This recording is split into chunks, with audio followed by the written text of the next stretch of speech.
자, 144쪽에 2번 기존 건축에 대해서도 철거 등의 조치를 할 수는 있습니다. 할 수 있다는 게 양가로 1번인데요. 양가로 3번처럼 그 대신 정당한 손실보상을 해줘야 됩니다. 잘못한 사람이 아니기 때문에 나중에 법을 위반하기 위해서 철거 명령을 내렸다 하더라도 정당한 보상이라면 시가보상을 얘기하겠죠. 시가보상 해줘야 됩니다. 그리고 이제 빈집정비를 살짝 보시면 우리 빈집정비 요것도 빈집정비도 아직 안 나왔지만 요것도 이제 몇 년 전에 도입된 거예요. 한 3년 됐나 이제? 앞으로 요거는 이제 계속 써먹을 겁니다. 이제 자꾸 우리나라도 여러분들이 수도권에 사시는 분들만 좀 체감을 못해서 그렇지 저 지방일수록 자꾸 빈집이 시골뿐만 아니라 일본에서는 한참 전부터 했던 거고 이거. 그래서 이제 빈집이 방치가 되면은 흉하니까 요거를 이제 행정청에서 빈집을 적극적으로 정비해서 철거를 하고 이제 그런 뭐 공원을 만들든지 뭐 이런 식으로 하려고 나온 거예요. 그러면서 빈집의 개념이 어떤 것이고 여기에서 이제 철거할 때 그 뭐 보상 문제 이런 것들 해주면 되겠네요, 그죠? 자, 우리 빈집 정비. 자, 우리 시장호수구청장은 거주 또는 사용 여부를 확인한 때로부터 1년 이상 아무도 거주하지 않거나 사용하지 아니하는 그런 주택이나 건축물 요거를 빈집이라고 합니다. 이거를 이하 빈집이라고 해요. 그 주인이 언제 비었는지 상관없이 행정청이 거주 여부를 확인한 때로부터 1년 이상 아무도 거주를 안 하는 1년. 자, 제가 135 중에 1년의 대표적인 걸 이미 했습니다만 요것도 1년과 관련되는 세 가지 중에 하나입니다. 빈집 개념 설명할 때가 1년 이상 비어있다. 요거 빈집이라고 하는데 요 개념에서 빈집. 아이고, 이것도 뭐 아직 안 나왔으니까 이런 괄호 속에 세밀한 것까지는 잘 안 될 것 같은데 농어촌 정비법에 한 그 빈집은 제외하는 게 이건 농어촌 정비법상 빈집은 농촌에 있는 빈집은 여기에 따라 따로 처리하거든요. 하여튼 제외하고 이런 빈집이 다음에 하나 해당하면 뭐 문제 있다라게 판단되면은 건축의 심의를 거쳐 그 빈집 소유자에게 철거 등 필요한 조치를 명할 수 있어야 돼요. 그렇게 빈집이면 철거하라. 철거 명령을 내릴 수 있고 이 경우 빈집 소유자는 특별한 사유가 없으면 60일 내 조치를 이행해야 됩니다. 60일 내 철거를 해야 돼요. 그런데 이렇게 빈집으로 남길 정도면 철거 명령 떨어져도 철거 안 할 겁니다. 이거. 팔려고 해도 하도 안 팔리니까 지금 어쩔 수 없이 빈집으로 그냥 방치하고 나온 건데 그쪽 신경도 안 쓰거든. 60일 내 이제 조치를 이행하라 하는 것은 이때까지 안 하면 행정청이 직접 철거하려고 하는 거예요. 대부분 안 할 거야. 아마 60일 내 조치를 이행해야 되지만 자, 양가로 2번 방가로 1번 철거 명령을 받은 빈집 소유자가 특별한 사유 없이 이에 따르지 아니하면 직권으로 그 빈집을 철거할 수다. 이제 직권으로 철거하려고. 그러면 이제 빈집 소유자를 알 수 없는 경우 찾는 절차도 있어요. 방가로 2번처럼 일간신문에 1회선 공고해서 막 찾는 절차가 있습니다. 그래도 안 나타나면 직권 철거할 수 있고. 자, 그런데 여기서도 아까 빈집 개념이랑 방가로 3번 철거를 할 때 정당한 보상비를 빈집 소유자에게 지급해야 돼요. 빈집으로 남기는 게 죄는 아니잖아, 그죠? 그렇기 때문에 당연히 보상을 해줘야 되는데 여기서 정당한 보상비라는 것이 감정평가액을 말한다는 게 요걸 좀 주의하셔야 된다고. 원래 정당하다면 시가보상을 얘기합니다. 그런데 이건 시가가 있을 수가 없어요. 아까 우리 기존 건축에 대해서는 정당한 보상이 시가보상이라고 했죠? 근데 시가라는 게 있을 수가 없다니까, 빈집은. 그게 비슷하게 팔리는 곳이 있어야 시가라는 게 형성이 되는데 팔리지 않아서 누구도 살 사람이 없어서 그냥 빈집으로 남겨놓은 거 아닙니까? 그래서 그냥 감정평가액으로 보상해 줄 수밖에 없다 이거는. 그런 정도를 좀 주의하시면 됩니다. 건축분쟁 전문위원회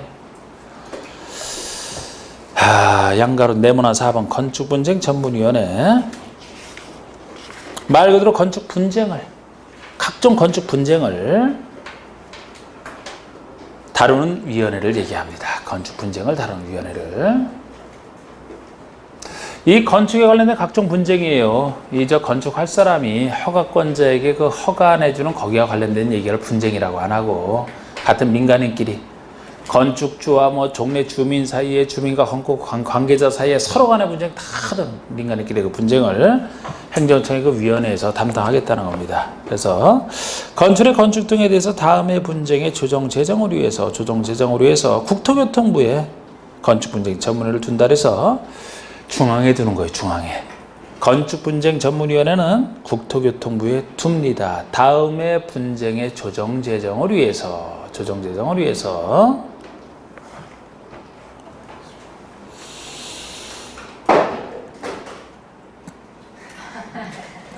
조정이라면 분쟁 당사자 간의 그 분쟁에 대해서 위원회에서 옆에서 그냥 조정만 해주겠다. 제정보다는 훨씬 간단한 게 조정이에요. 조정을 해주면 이 조정에 대해서는 두 당사자가 그 조정에 대해서 따르겠다라는 식으로 둘이 다시 그 합의를 했을 때만 이제 조정 결과에 따라서 하는 것이고, 제정이라면 조정보다는 좀 더 강제적 해결 수단이에요. 제정에 대해서는 그 제정에 대해서 당사자 동의를 요구하지 않습니다. 그래서 좀 더 강제적 해결 수단이라 조정이 좀 더 간단한 절차고 제정이 좀 더 센 절차다, 이런 느낌을 보시는데, 어떤 분쟁에 대해서 이렇게 조정 제정을 하기 위해서 할 수 있느냐? 방가로 1번부터 6번까지 건축 관계자가 됐든 관계 전문 기술자가 있든 인근 주민이 있든 서로 간에 모든 분쟁 다 들어가요. 모든 문제 다 들어가지만 이렇게 민간 당사자끼리의 분쟁이지 허가권자와 신청한 사이의 분쟁을 얘기하는 건 아닙니다. 근데 그거 하나를 물어보는 게 작년에 역시 한 번 나왔던 거예요. 그냥 아직은 조정의 지정 차이는 요새는 안 물어봤는데, 조정 지정 차이도 알아두면 살짝 좋겠죠? 자, 우리 양가로 이번에 이제 나머지 차이점 위주로 한번 보세요. 양가로 이번에 조정 신청은 해당 사건의 당사자 중 한 명 이상이 하며, 재정 신청은 당사자의 합의로만 한다. 조정은 혼자 신청해도 돼. 조정은 혼자 신청해도 상관없는 게, 다른 사람 몰래 혼자 신청했죠? 그럼 다른 사람은, 신청 안 한 사람은 마음에 안 들면 조정 거부하면 그뿐이에요. 그러니까 별 문제 없어. 그러나 재정은 강제적 해결 수단이라 신청할 때부터 합의로만 신청이 가능해. 혼자 신청하는 건 안 됩니다. 그러니까 재정이 조정보다는 신청 단계에서 재정이 더 어려운 거죠. 그런 차이점. 또 처리 기한이 있는데, 조정 신청에 대해서는 60일 내에, 재정 신청을 받은 경우는 120일 내 절차를 완료해야 되거든요. 60일, 120일 딱 2배 차이가 나는데, 재정이 좀 더 어려운 거니까 좀 더 긴 120일, 조정은 간단한 것이라 60일, 2배 차이가 나고, 위원회에서도 조정은 3인의 위원으로 구성되는 조정위원회에서, 재정은 5인의 위원으로 구성되는 재정위원회에서, 3인이냐 5인이냐, 좀 더 어려운 재정이 좀 더 많은 5인 이렇게 구성이 되는 거죠. 그 다음에 5번, 6번 조정과 재정의 효력이 각각 나오는데, 5번의 조정의 효력은 조정위원회가 조정안을 만들면 이 안을 만들자마자 당사자에게 제시하고요. 이 조정안을 제시받은 당사자가 15일 내에 수락 여부를 통보하는데, 3번처럼 당사자가 조정안을 수락하고 조정서에 기명 달인할 때 당사자 내 조정서와 같은 내용의 합의가 성립된 것으로 봅니다. 그러니까 조정안에 대해서 당사자가 둘 다 수락을 했을 때 정식 조정서를 만들고 조정서에 기명을 했을 때 그때 효력이 발생한다는 얘기예요. 조정서대로 합의한 효과가 생깁니다. 그러니까 한 사람에도 수락을 안 했다면 조정은 끝난 거예요. 그냥 효력 발생 안 합니다. 당사자 수락을 전제로 해서. 그래서 좀 더 자율적인 수단이라는 거지 이게. 근데 재정이면 당사자 수락을 전제로 하지 않아요. 재정위원회가 재정을 행한 경우에 재정 문서 정본이 당사자에 송달된 때로부터, 재정 문서 정본을 당사자에 송달하거든요. 송달된 때로부터 60일 내에 쌍방이나 일방으로부터 그 재정 대상이 되는 건축물의 분쟁을 원인으로 하는 소송이 제기되지 않아가 소송이 철회된 때는 재정 내용과 같은 합의가 성립된 것으로 본다. 그래서 재정 문서를 받은 때로부터 60일 내에 별도의 소송 없이 지나갔다 그러면은 수락과 상관없이 재정 문서는 효력이 발생한다는 얘기고, 만약에 소송을 제기하게 되면 소송 결과로 가는 것이죠. 그때는. 이런 차이점이 존재합니다. 비용 얘기는 뭐 뻔하고요. 이거는 당사자 합의로 항상 저기다 합의가 안 될 때 다른 사람 저기죠. 또 뻔한 얘기고. 글쎄 하여튼 요거까지 했네요. 아이고 됐습니다 이제. 자 주택법 들어갑시다. 주택법.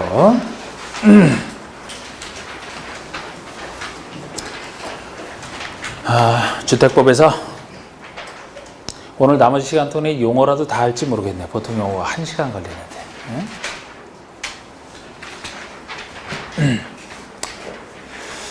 자, 여러분 주택법은 대규모 사업을 다룰 때 적용한다라고 했었죠, 그죠?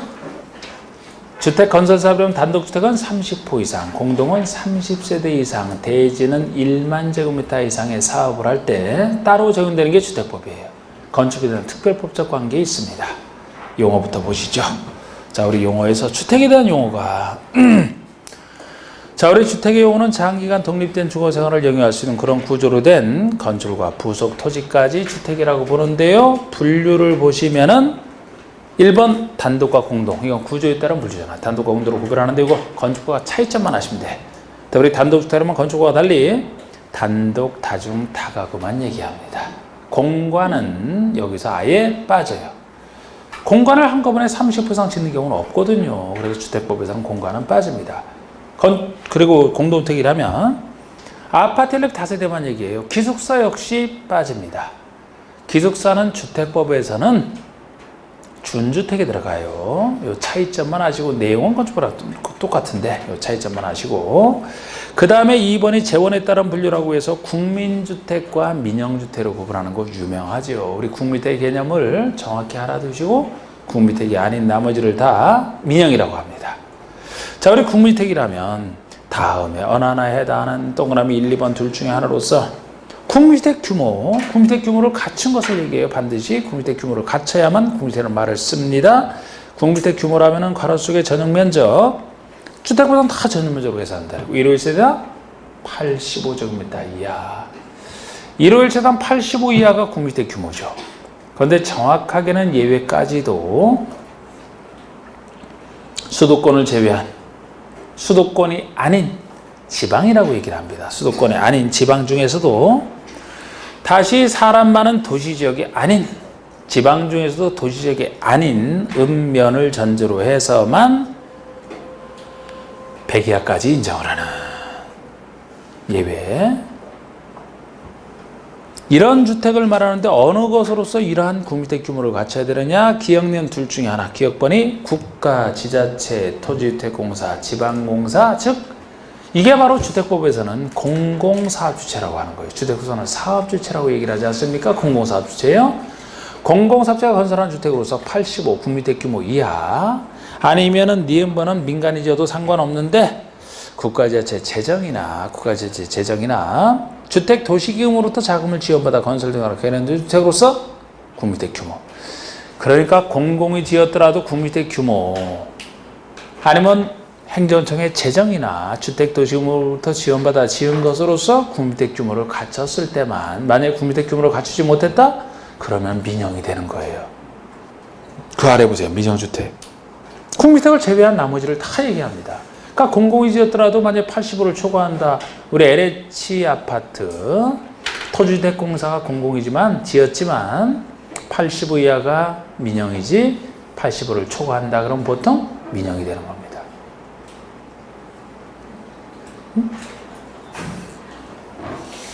그러니까 국민주택이 아닌 게 다 민영이다 이렇게 보시면 되고 사업주택에 따른 분류가 아니라는 거예요. 민간 사업주택도 국민주택 지을 수 있고 민영주택 지을 수 있다는 얘기죠. 자, 우리 임대주택은 분양주택에 대한 반대죠. 그냥 임대 목적으로 하는 주택, 공공임대와 민간임대로 나눠지는 임대주택, 별 얘기도 없습니다. 자, 우리 4번의 토지임대부 분양주택은 보통 분양주택인데 그 앞에 토지임대부라는 부관에 붙어 있어요. 보통 분양할 때는 토지나 건축에 대한 둘 다 분양하는 게 보통인데 토지임대부라면 토지를 임대하는 부관에 붙어 있으니까 토지를 분양하는 게 아니고 토지는 지은 사람이 그대로 가지고 있으면서 나중에 주택을 분양받은 자에게 이제 토지 임대료만 따로 받는 일종의 반값 아파트라고 했어요. 요 주택을 짓는 사람, 분양받는 사람은 주택값만 내고 들어가는 거예요. 그 대신 토지는 분양받지 않기 때문에 값싸게 들어갈 수 있지만 토지 사용료는 따로 내야 되는. 자, 토지 소유권은 사업 승인을 받아 토지 임대부 분양주택 건설 사업을 시행한 자가 가지고 분양하지 않고 건축물 및 복리시설도 건축물 아닙니까? 건축물 및 복리시설에 대한 소유권은 주택을 분양받은 자가 가지는. 그래서 나중에 이제 토지 임대차 기한이 끝나면 토지를 그때 가서 나중에 돈 벌어서 분양받으면 되는 일종의 반값 아파트, 토지 임대 분양주택을 얘기합니다. 자, 세대구 분양 공동주택이 요새 아주 인기 있는 거라 그랬어요. 세대구 분양. 지금은 이제 이게 유력합니다. 그래서 올해 시험에서도 세대를 구분하는 형태잖아. 세대를 구분하는 형태의 공동주택. 그래서 원래는 한 세대짜리인데 이거를 편의상 둘 이상 세대로 짓거나 둘 이상 세대로 지어서 쓰다가 나중에 통합을 하거나 아니면 새로 짓는 게 아니고 기존에 있는 공동주택을 최대 두 세대까지 이렇게 구분해서 쓰다가 나중에 통합할 수 있는. 지금은 두 가지 종류가 있어요.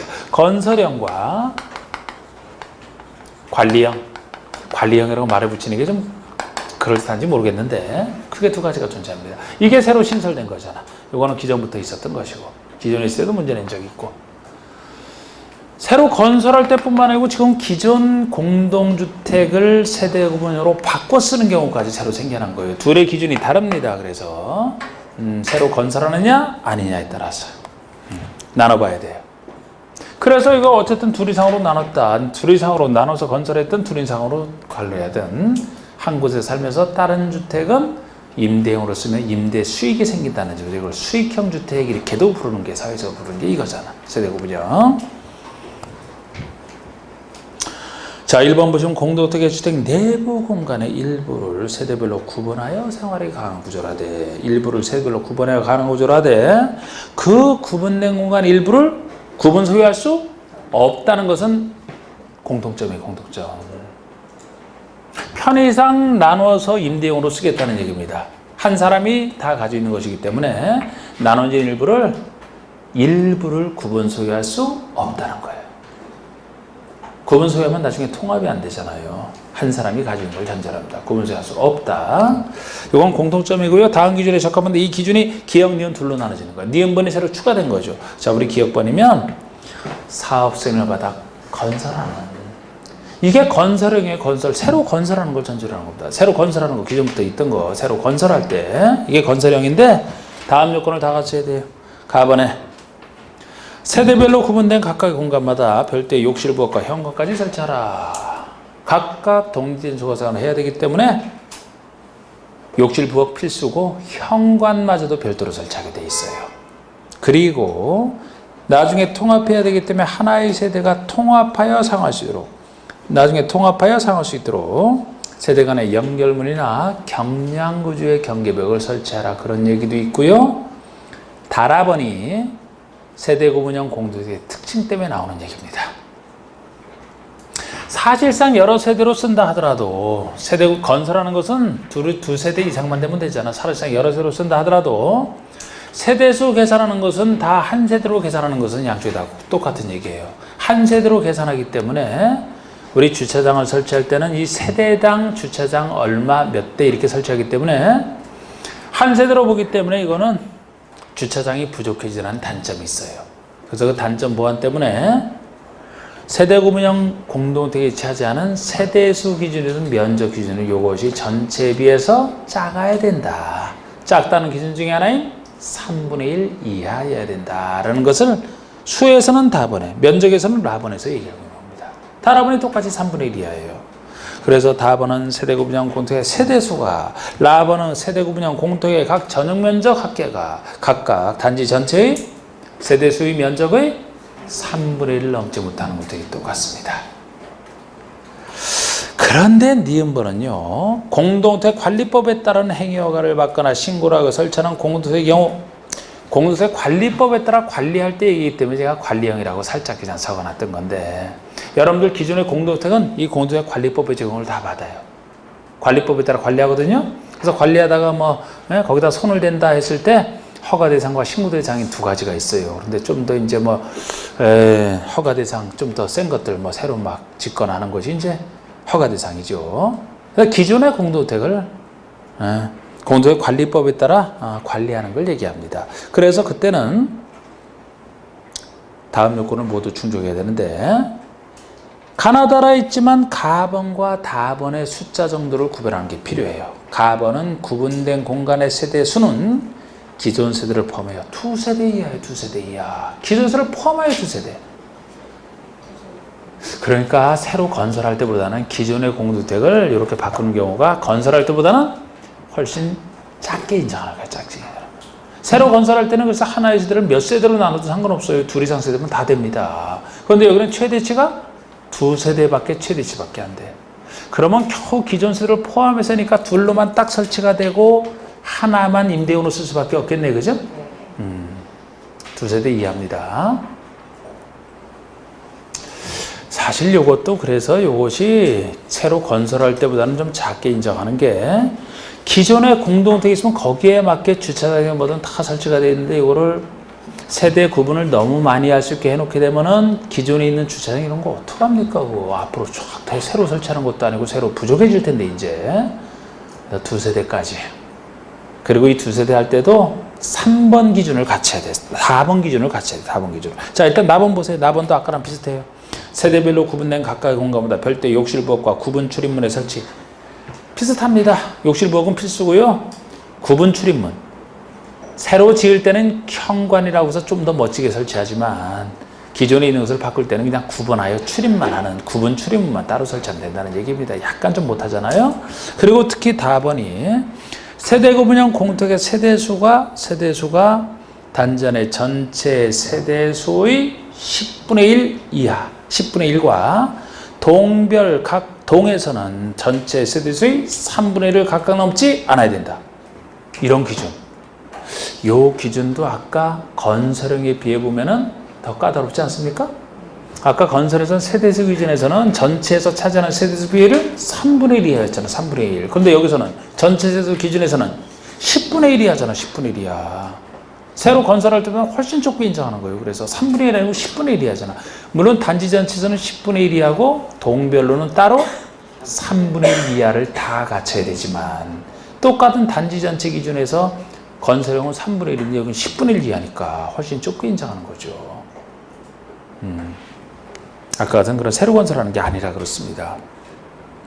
그리고 동그라미 이번에 하나의 세대로 산정한다는 건 공통된 얘기고, 주택건설 기준 등을 적용할 때 세대 구분형 공동주택 세대는 그 구분된 공간의 세대에 관계없이 하나의 세대로 산정한다라는 거죠. 그 다음에 6번 또 도시형 전통적으로 항상 소홀하게 다루면 안 되는 도시형 생활주택. 자, 이게 자투리 땅 활용으로 해서 나온 공통점 300세대 미만입니다. 그래서 최대가 300세대 미만. 자투리 땅 활용을 해서 나온 취지라고 했어요. 그 대신 300세대 미만으로 통제하되 혜택은 제일 많이 줍니다. 작은 세대로 지으라면 이거 인기 없어요. 그래서 혜택을 많이 줌으로써 인기를 유도하고 있고, 그 대신 세대에서는 300세대 미만으로 지으라는 겁니다. 국민주택 규모에 해당돼요. 그래서 생활형이라고 하는 거예요. 생활형. 도시형 생활주택이죠. 사치용이 아니고 국민주택 규모. 그리고 도시지역에 건설합니다. 그래서 도시형이 붙어 있어요. 그래서 세대 구분형이란다. 도시형 생활주택은 어떤 종류라도 전용 면적이 80으로 넘지 못하는 거예요. 도시지역이라면 예외 100도 적용이 안 되잖아. 그래서 도시지역에 지으면서 국민주택 규모 그리고 300세대 미만이 되겠습니다. 이건 공통점으로서 종류는 3가지로 나누는데 사실 이건 지겨울 정도로 많이 했죠, 그죠? 특수한 원룸형, 원룸형이 아닌 단지형 연립, 단지형 다세대. 특히 원룸형이 특수한 건데, 우리 원룸형이면 별도로 다음 요건을 모두 갖춘 공동주택을 전제로 합니다. 그러니까 공동주택이니까 아파트 연립 다세대 중에서만 다음 원룸형 요건을 따로 갖춰야 돼요. 그래서 우리 아파트만 밑줄 거는 게, 아파트는 도시형 생활주택으로서 혜택받아 짓는다 그러면은 원룸 형태밖에 없습니다. 무조건 아파트가 나오면 원룸 형태로만 답을 하셔야 돼요. 원룸 요건을 갖춰야 됩니다.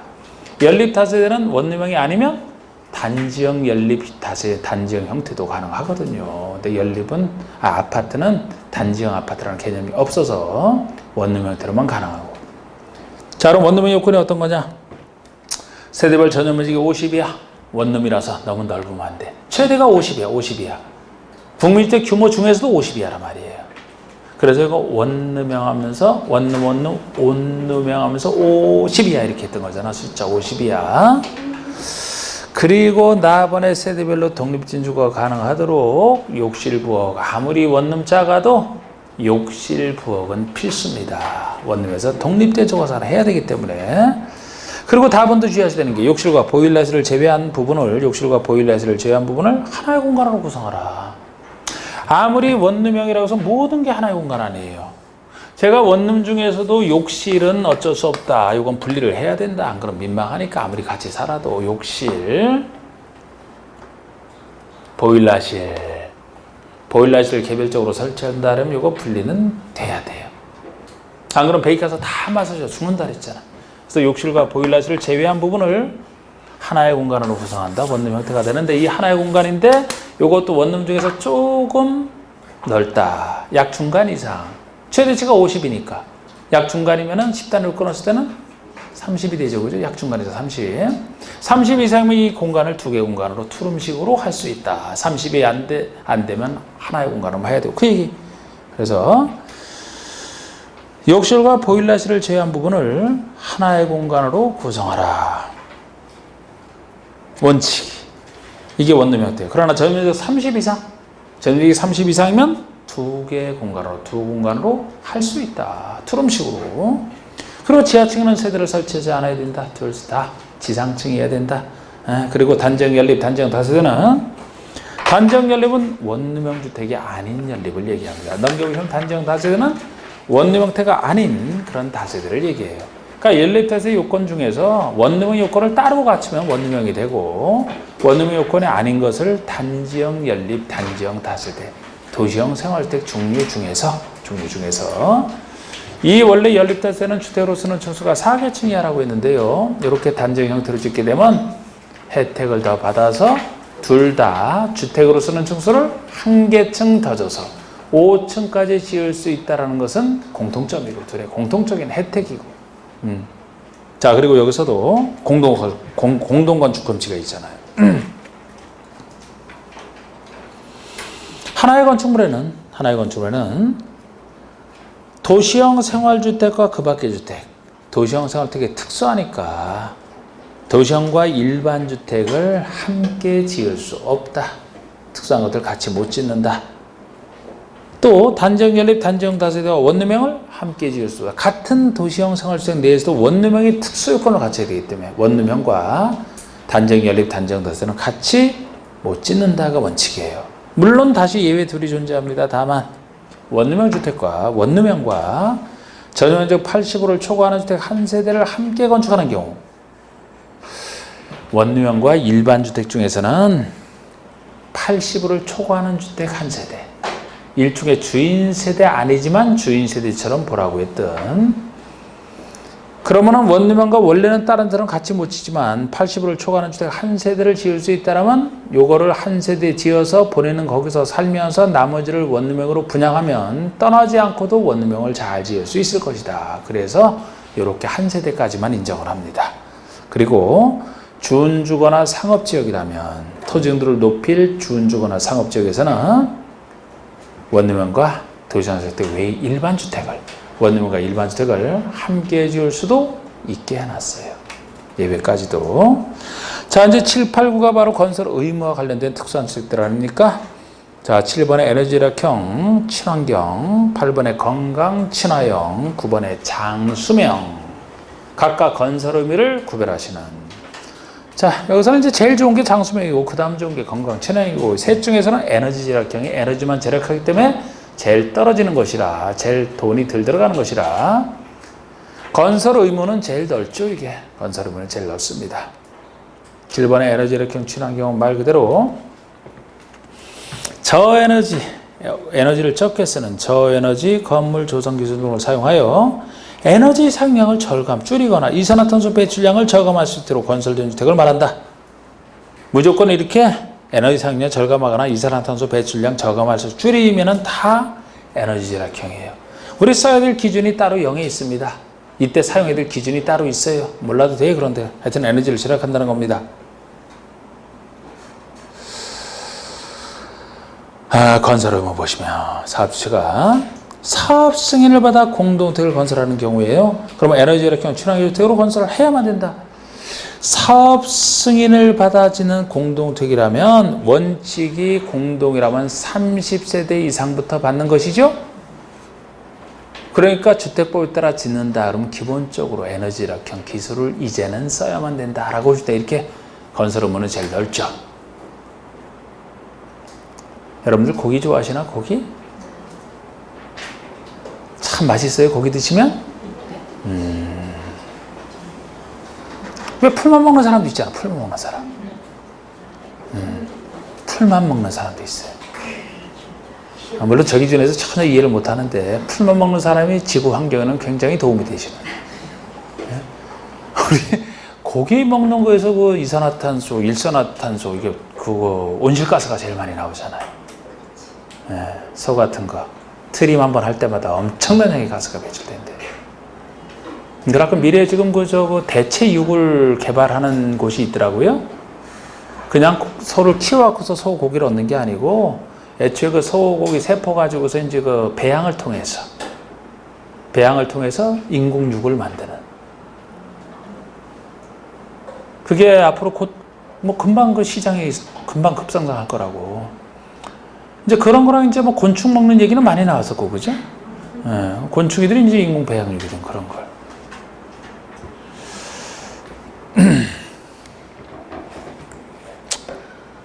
그런데 단백질 없이도 살더라고요, 여러분. 라면에는 탄수화물 이런 거 있지 단백질 하나도 없잖아요. 라면을 몇 끼 다른 거 전혀 안 먹고 라면만 3끼. 48년 동안 먹어요. 건강한 사람. 그러니까 의학계에서 얘기하는 것도 여러분 다 믿지 말아요. 사람이 신비한 거야. 의학계에서 의사들이 얘기하는 거 다 믿으면 그거 내가 볼 때 무식한 사람이야. 그런 건데 이상한 것을 발표를 잘 안 해요. 사람들이 자꾸 모방할까봐. 그 사람은 43세부터 먹기 시작해서 지금 현재 91세거든요. 남자인데 91세면 그 전에 다 사망해. 근데 그분은 지금도 산에도 다닐 정도로 건강해. 근데 3끼만 안성탕면만 먹었대요. 제가 안성탕면 홍보대사 하는 거 안성탕면만 먹어서. 그게 43세 됐을 때 병이 걸려갖고 장협착증이라고 있대요. 잘 모르겠는데 장이 협착증이 걸려갖고 뭐를 먹으면은 그냥 올리는 거야, 다. 흡수를 못해서. 그래서 계속 시들하다가 죽을 맛이지. 그러다가 이제 안성탕면을 한번 끓여 먹으면 그거는 소화가 되더래요. 그래갖고 이상하다 싶어 그것만 소화가 돼. 다른 건 안 되고. 그래갖고 어쩔 수 없이 그것만 먹게 된 거야. 신기하죠? 그래서 지금 한 10년 전부터는 그 안성탕면 회사에서 그 무료로 준대. 그거 사실을 알고. 무조건 안성탕면만. 하루 3끼 그냥 그대로. 다른 걸 못 먹는데 아예. 그런데 그새 건강하다니까? 그러니까 의사들한테 그거를 물으니까 의사는 모르면 모른다래지. 그냥 또 여기 단백질 없고 그런데 참 그래도 이렇게 건강한 것은 산을 다니기 때문이 아니겠느냐. 야, 모르면 모른다래지. 뭘 산을 가지고. 산에서 자연으로 살던 사람들도 죽은 사람 바로 죽고 병든 사람 병드는데 가끔씩 하는 거 갖고 핑계를 찾는 거지. 콜라만 먹고 살아도 이렇게 해서 그런 사람이 있었잖아, 막. 네, 그죠. 그러니까 인체가 신기한 거라니까, 이게. 이걸 자꾸 일반화시켜갖고 재단하는 게 좀 그렇지, 이게. 그래서 와이프한테도 그 얘기를 듣자마자 강력하게 얘기를 했잖아요. 맨날, 아니, 수프에 제일 많은 게 뭐예요, 그거. MSG가 제일 많잖아, 그 맛있는 것이. 근데 그게 건강에 안 좋다고 하는데, 보라고 그렇게 그 사람 얼마나 건강하게 사는데, 그게. 예? 남자로서 91세 넘었는데 건강하다는 건 대단한 겁니다, 그거. 그랬더니 그냥 그런 감에서 그냥 지나가던데 또 항상. 자, 건강친화형 보세요. 건강친화형. 이게 건강하고 쾌적한 실내 환경 조성을 해서 실내 공기 오염물질을 최소화할 수 있도록 건설된 주택. 건강친화형. 예? 실내 공기 오염물질 최소화. 막 그냥 뭐 피톤 치드 나오는 그런 실내 건축재를 막 쓴가? 좀 더 비용이 많이 들어가요. 에너지 절약형보다는. 그래서 건설 의무가 500세대 이상의 공동주택입니다. 500세대의 공동주택을 건설하는 경우에는 건강친환주택으로 사용하면 된다. 500세대 이상이에요. 제일 좋은 장수명은 수명이 긴 주택, 100년 이상 쓸 수 있는 구조적으로 오랫동안 유지 관리하신 내구성, 아주 안 망가져요. 내구성을 갖추고 나중에 장기간 쓸 때 쓰는 사람 지겨울까봐 입주자 필요에 따라 내부 구조를 쉽게 변경할 수 있는 가변성도 뛰어나고 또 망가지지도 않지만 망가졌을 때 수리 용이성도 뛰어난 이런 주택을 얘기합니다. 진짜 100년 목표로 만든 주택이에요. 이게 새로 도입된 게. 그래서 이 장수명 주택은 인증 제도가 있거든요. 인증을 받아야만 되는데 현재는 뭐 4등급으로 돼 있어요. 최우수, 우수, 양호, 일반. 제일 낮은 게 일반인데 현재는 약합니다. 우리 니은번 보시면 사업주가 1000세대 이상의 주택을 공급하고자 할 때는 최소한의 등급인 일반 등급 이상의 등급을 인정받아야 된다니까. 아까 사업 승인 대상이면 에너지 절약형 친환경으로, 단순히 사업 승인 대상으로 500세대 이상이면 건강 친화형으로, 1000세대 이상이면 장수명으로 제어해야 된다. 근데 최소 등급만 받으면 돼요.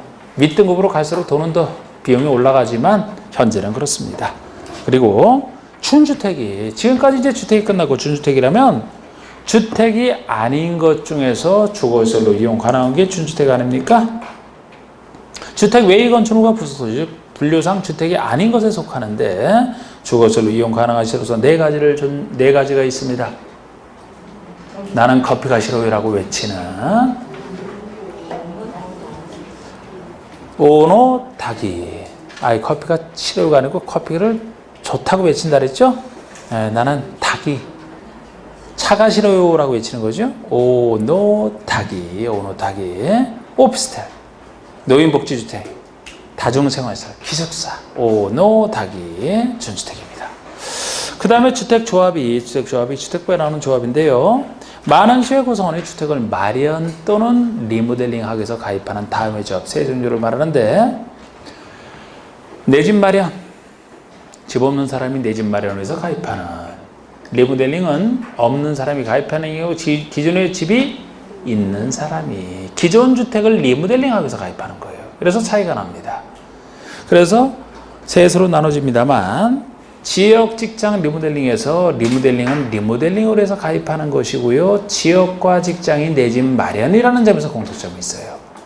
그래서 나중에 주택조 아파트에서도 마련을 전제로 하는 것, 마련한다는 것은 새로운 주택을 지어서 건설하여 공급받았을 때 마련이 되기 때문에 건설 공급에 관련된 규정은 지역과 직장에만 적용되는 규정이 있습니다. 내 집 마련이라 그래요. 리모델링은 새로운 사람이 마련하는 게 아니죠. 기존 주택을 가지고 있는 사람이 있는 상태에서 리모델링 하기 때문에 새로 공급받는 것도 아니고, 그래서 건설 공급과 관련 없는 규정이 리모델링만 적용되는, 같은 조합이라도 이렇게 취급이 달라지는, 그렇게 준비를 하셔야 되고, 자, 먼저 지역은 다음 구분에 따른 지역에 거주하는 주민이 주택을 마련하기 위해서인데 누가 가입할 수 있느냐? 9가지 종류가 있어요. 서울, 경기, 인천.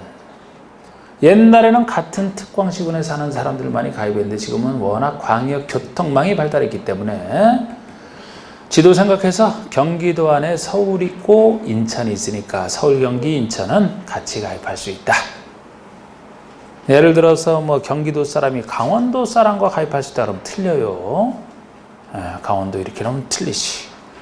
이번에 대전, 충남, 세종. 충남 안에 대전과 세종이 존재하니까 같이. 충청북도 사람들끼리만. 광주와 전라남도 안에 광주 있으니까 같이지. 전북은 안 됩니다. 전북은 전북 사람끼리만. 대구와 경북 안에 대구 있으니까 경남이랑 안 돼요. 부산, 울산, 경남 안에 부산, 울산이 있으니까 이렇게는 같이 가입이 가능합니다. 강원도 따로, 제주도 따로. 이게 지역조합 가입하는 모습이죠.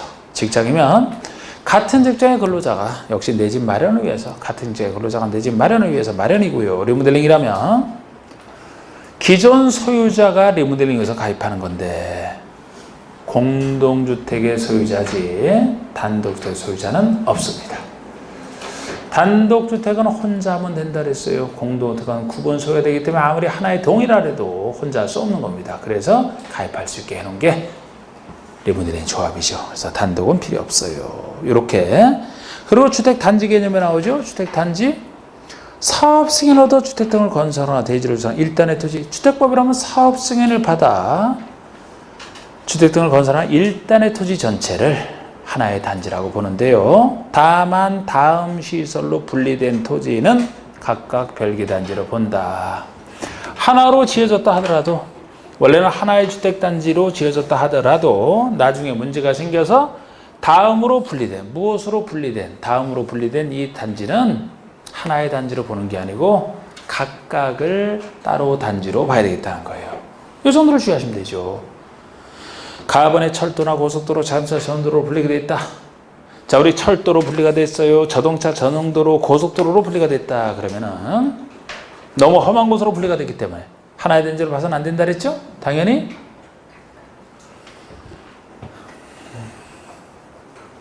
이걸 하나의 단지로 본다면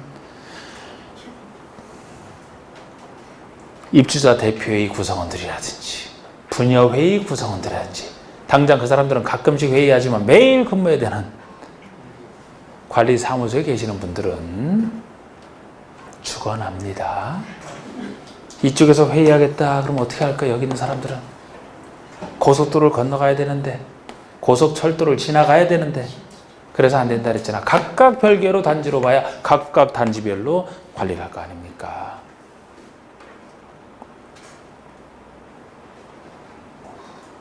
그래서 같은 취지로서 라번의 위에 준하는 것으로서 영정하는 도로라고 해서 뭐 서울특별시도 아니면 경기도도 아니면 지방도나 뭐 특광시군도 다 있어요. 지방도 이것도 다 분리되어 있으면 별개 단지로 봅니다. 그런데 이것도 낸다름 나번의 일반 도로라면 폭이 20m 이상의 일반 도로. 그러니까 뭐 지방도나 국도 이런 게 아니고 자동차 전용도로 이런 것도 아니다라면 일반 도로라면 폭이 작은 도로라면 그냥 건너서 왔다 갔다 할 수 있다는 거 크게 위험하지 않다고 보거든요. 그런데 폭이 20m 이상이면 역시 넓은 도로니까 건너가는데 한참이라 이거예요. 건너갔다 왔다 갔다 하다가 무슨 사고 당할지 몰라요. 그래서 폭이 20m 이상인 넓은 도로, 아까 일조권에서 썼던 거랑 비슷하죠? 넓은 도로로 보는 거. 그런데 뭐가 특이하냐? 그 아래 폭이 8m 이상인 도시군계획 예정도로가 특이한 거예요. 도시군계획 예정도로라면은 아직은 계획상으로만 들어서 있죠. 건설이 안 돼 있는 예정된 도로를 얘기하거든요. 그 대신 이건 다른 도로와 달리 반드시 도시군 관리기로 결정이 된 걸 전제로 하죠. 그래야 도시군계획 예정도로가 되니까요. 요거는 이상하게도 8m 이상인 도로로, 아직 건설도 안 돼 있지만 8m 이상인 도시군계획 예정도로로 분리되어 있다? 이때는 별개 단지로 보겠다는 겁니다. 이게 특이한 거예요. 우리 취지상 일반 도로라면 폭이 20m 이상의 일반 도로로 분리되어 있을 때, 그러나 도시계획 예정도로는 폭이 8m 이상의 예정도로 분리되어 있으면 별개 단지로 보겠다. 자, 이제 그 아래 부대시설, 복리시설 구별하는 건 간단하게 구별해 보시고, 우리 부대는 주거생활에 딸려 있어야 되는, 복리는 없어도 되지만 있으면 주민의 복리를 위해서 좋은 시설로서, 정비법 개념과도 조금 달라요. 주민 공동시설과는 좀 다른 개념입니다. 비슷해 보여도 달라요. 자, 6번에 둘을 구별하셔야 돼요. 부대시설은 주택에 딸려있는, 필요해서 딸려있는, 주택에 딸린 주차장 없으면 어떻게 주차를 하겠습니까? 관리 사무소가 없으면 도대체 관리를 어떻게 할 건데, 단장이 있어야지만 다른 단지랑 구체적으로 구별이 되죠. 단지 안에 도로가 있어야 주차장으로 들어갈 수 있는 딸려있는 시설을 얘기합니다. 반면에 부대시설과 구별되는 복리시설이라면 단지 안에 입주자의 생활 복리를 위한 공동시설이에요. 공동시설 중에서 생활 복리를 위한 시설. 그러니까 꼭 딸려 있을 필요는 없는데 있으면 주민의 복리를 위해서 좋은 그런 시설을 생각하시면 되죠. 어린 놀이터 있으면 애들 노는데 편하지 않습니까? 없어도 주거생활은 문제없지만 있으면 편한 근린생활시설이 있어야, 상가 등이 있어야 편리하게 이용하시고, 유치원도 그래요. 유치원도 만약에 여기 있다면 유치원은 딸려있는 시설은 아니죠. 있으면 주민의 복리를 위한 시설로 들어간다는 거예요. 주민운동시설 있으면 운동하기 편한, 경로당 있으면 노인분들이 놀기에 편한, 부대로가 구별만 되는 시설. 우리 간선 시설이 우리 기반설 중에서도 좀 더 중요한 기반설을 기간시설이라고 해요. 기반 중에서 간부간자 기간시설이라는데, 간선은 바로 이 기관과 기관을 연결시키는 선, 간선 이렇게 해요. 기관의 간자와 선, 연결할 선.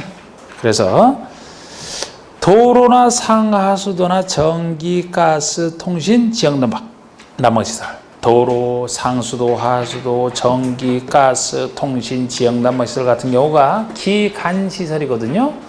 주거 생활에서 이게 없으면 어떻게 살아가겠습니까? 이런 기간시설, 단지 안에 기간시설을, 단지 밖에 있는 같은 종류의 기간시설에 연결시키는 선을 기본적으로 간선이라고 해요. 기관과 기관을 연결시키는 선을 간선시설이라고 하는데, 다만 가스, 통신, 지역 난방 시설의 경우는 단지 안의 기관설을 포함해서 얘기를 합니다. 원래는 연결시키는 선만 얘기하지만, 이것도 굳이 한다면 가스 시설의 가스, 통신의 통, 그리고 지역 난방에서 난방이잖아요. 그럼 가스통으로 난방하는 이 세 가지는 단지 안의 것까지 포함해서 얘기를 하는 게 간선시설 개념입니다. 공구라면 공사는 구역의 줄임말. 보통 단지 전체를 하나로 통으로 공사하는 경우가 많습니다만, 필요한 경우 둘 이상 공구로 나눠서 각각의 공구로 사업을 하는 게 편하다. 이게 둘 이상 나눈 것을 각각의 공사하는 구역 공구라고 합니다.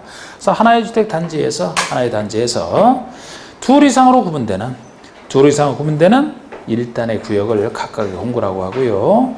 당연히 나눠서 각각 사업을 하기 때문에 착공 신고나 사용 검사를 별도로 수용할 수 있는 장점이 있는 게 공구예요. 다음 요건을 모두 갖춰야 되는데, 동그라미 1번에 그 공구와 공구를 구별할 수 있게끔 단지 안에 도로 등을 조성하여 6m 이상 폭으로 공구와 관계는 확정하라. 6m 이상 폭으로 구별하라. 단 공구별 세대수는 300세대 이상. 요게 더 쓸모가 있죠. 우리 공구별 세대수 제한을 안 하게 되면은 한꺼번에 쉽게 할 수 있는 것도 막 쓸데없이 작게 나눠서 공사할 수가 있어요. 그것도 안 돼. 그래서 이게 큰 사업할 때 나누는 게 필요하다고 보기 때문에 나눌 수는 있어. 나누더라도 각각의 공구별로 300세 이상은 돼야 된다는 거예요. 300세 이상은 돼야 됩니다. 각각의 공구별로. 자, 그러면은 그 다음에 공공택지요. 주택부산 공공택지는 다음에 공공사업에 의해서 개발조정되는 공유주택 건설용지를 말한다. 그래서 공공사업으로 조정되는 개발주택 건설용지를 공공택지라고 해요. 민간택지보다는 좀 싸게 공급하시는, 왜? 공공사업으로 조정됐으니까. 공공사업이 무엇인지는 거기다가 쭉 적어놨습니다. 대충 보세요. 11번의 리모델링 개념은 이게 건축법랑 다르다는 거. 그리고 여기 내용까지 좀 더 깊게 돼 있어요. 자, 우리 리모델링은 건축의 노후와 억제, 기능 향상 등을 위해서, 요 얘기까지는 건축이랑 똑같은데, 다음에 어느 하나에 해당하는 일을 말한다 해서 1번이 대수선, 2번이 보통의 증축형, 3번은 세대수 증가형을 얘기합니다. 근데 2번, 3번이 다 증축형이에요. 1번은 대수형이고, 그래서 건축법에서는 대손의 개념이, 리모델링 개념이 대손 또는 일부 증축에다 일부 개축까지 들어가잖아요. 일부 개축까지. 근데 주택법에서는 큰 사업이라 일부 개축, 철거를 전제한 일부 개축은 없어요. 대수형과 일부 증축 둘만 있습니다. 그런데 여기서도 그 증축형에서 숫자가 많이 나오죠. 숫자가 많이 나오는데, 제가 증축형에서는 가장 핵심이 일부에서 일부가 어느 정도냐는 게 핵심이라고 했어요. 너무 많이 증축을 하게 되면 리모델링 범위를 벗어나기 때문에 일부가 제일 핵심인데, 작아야 된다. 전용 면적 기준으로 보통은 30%, 작아야 되는 30% 이하. 조금 더 좁은 건축은 좀 더 넓게 40%까지 가능한 예외가 존재합니다. 일부에서는 일부를 따로 기억하시고, 그것만 따르고 와서 나머지 숫자는 다 15랑 관련돼 있다. 다 15랑 관련돼 있다. 증축형 리모델링에서는.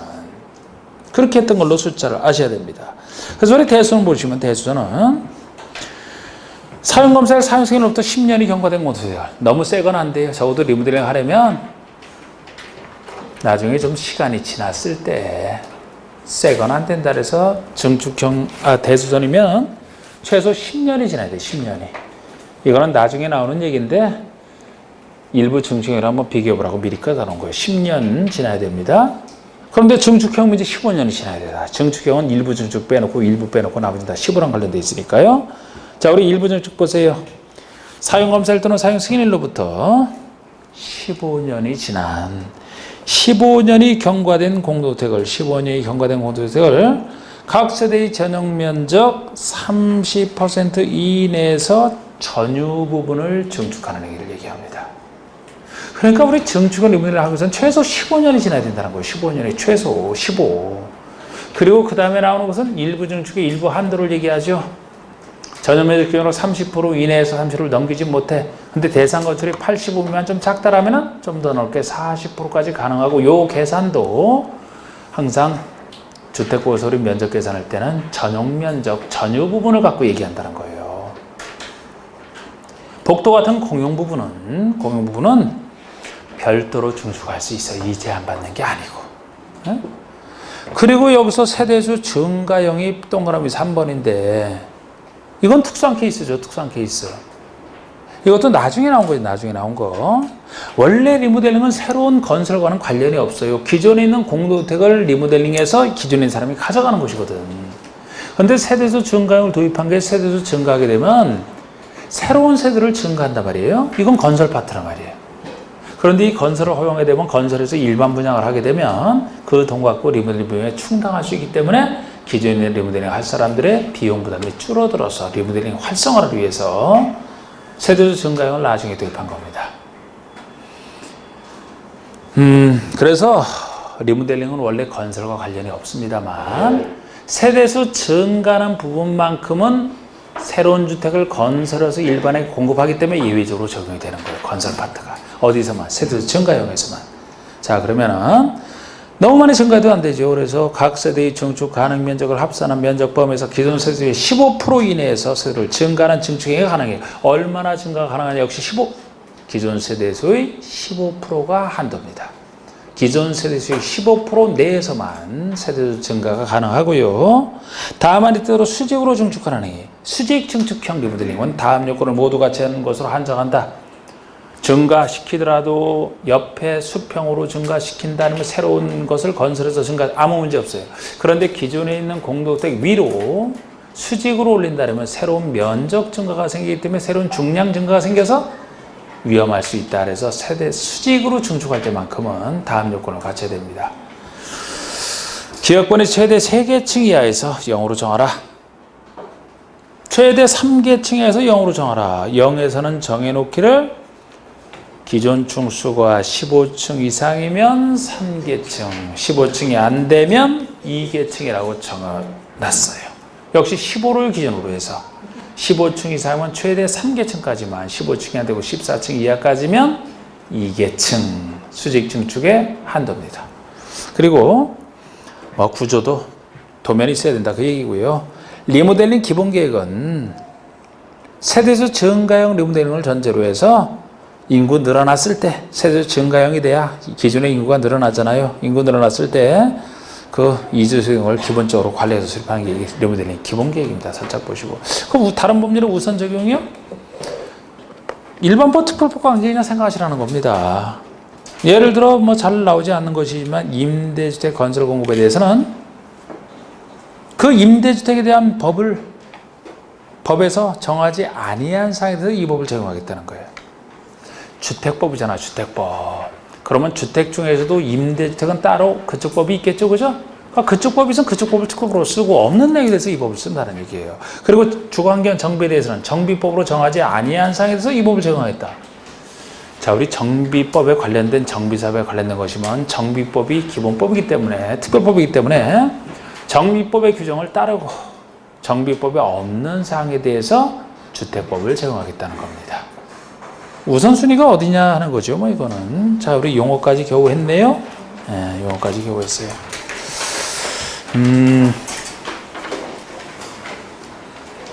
아유, 하여튼 할 게 많네. 자, 마치겠습니다. 오늘 여기서 수고하셨습니다.